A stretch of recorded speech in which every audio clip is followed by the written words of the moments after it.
সম্মানিত দর্শক শ্রোতা, আসসালামু আলাইকুম। যারা বিদেশে যাওয়ার জন্য পাসপোর্ট করতে চাচ্ছেন এবং পাসপোর্ট করতে গিয়ে বিভিন্ন প্রকারের ভোগান্তিতে ভুগছেন, তাদের জন্য আজকের এই ভিডিওটি। তাদের জন্য সুখবর। যারা প্রবাসে আছেন এবং যারা প্রবাসে যাবেন তাদের জন্য অত্যন্ত সুখবর যে পাসপোর্টে থাকছে না পুলিশ ভেরিফিকেশন। এখন পাসপোর্ট করতে গেলে পুলিশের একটা ভেরিফিকেশনের প্রয়োজন হয়। এখন সেই পুলিশ ভেরিফিকেশন না থাকলে অতি দ্রুত আপনারা পাসপোর্টটি আপনাদের হাতে পেয়ে যাবেন।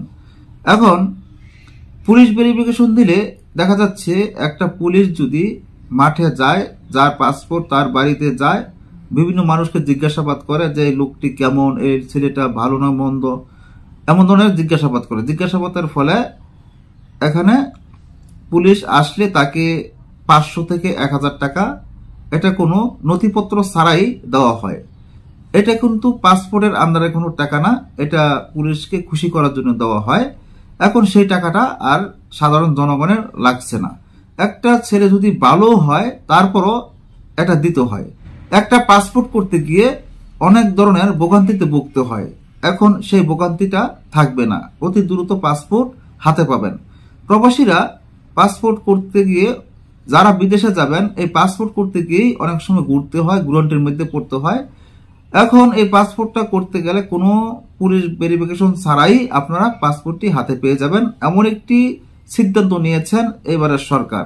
এত সুন্দর একটা সিদ্ধান্ত নিয়েছেন যে সিদ্ধান্তের কারণে যারা পাসপোর্ট করবেন তাদের জন্য সুখবর হয়ে দাঁড়িয়েছে, এবং যারা প্রবাসে যাবেন পাসপোর্ট করবেন তাদের প্রত্যেকের জন্য সুখবর। এখন আজকের যে নিউজটি এসেছে, এখানে এই বিষয়ে কি বলেছেন আমরা দেখে আসি। পাসপোর্ট ইস্যু ও নবায়নের ক্ষেত্রে থাকছে না পুলিশ ভেরিফিকেশন। মঙ্গলবার স্বরাষ্ট্র মন্ত্রণালয় সূত্রে এ তথ্য জানা গেছে।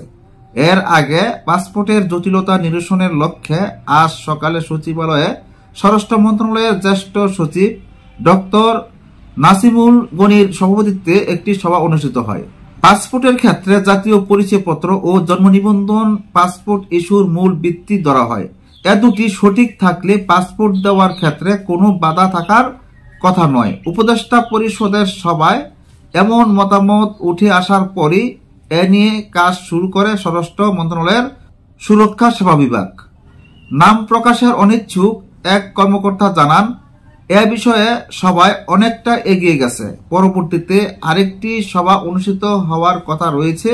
সবাই বেশিরভাগ প্রতিনিধি পাসপোর্টে ভেরিফিকেশন উঠানোর বিষয়ে মত দিয়েছেন। জানা গেছে সবাই পাসপোর্ট জটিলতা নিরসনের লক্ষ্যে প্রয়োজনীয় সুপারিশ প্রণয়ন করা হয়। উপদেষ্টা পরিষদের নির্দেশনার আলোকে সিদ্ধান্ত চূড়ান্ত করে এ সংক্রান্ত আদেশ জারি করা হবে।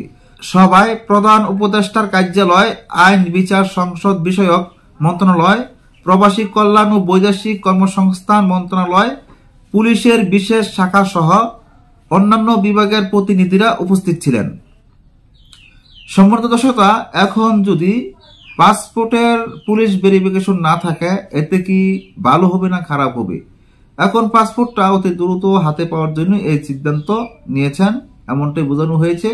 এখন দেখা যাচ্ছে পাসপোর্ট করতে গেলে সর্বমূলে ভোটার আইডি কার্ড এবং জন্ম নিবন্ধন লাগে। এখন এইটার হলেই পাসপোর্টের সবকিছু ঠিক হয়ে যায়। এটা দেখেই পাসপোর্ট করা হয়। এখন এই পাসপোর্ট নিয়ে যে একটা জটিলতা ছিল, সেই জটিলতা কিন্তু সেরে গেছে। এখন যারা যারা পাসপোর্ট দিয়ে ভোগান্তিতে ভুগতেছেন তাদেরও কিন্তু এই ভোগান্তি থেকে অবসান ঘটবে। আজকের মতো এখানে শেষ করছি। আল্লাহ হাফেজ।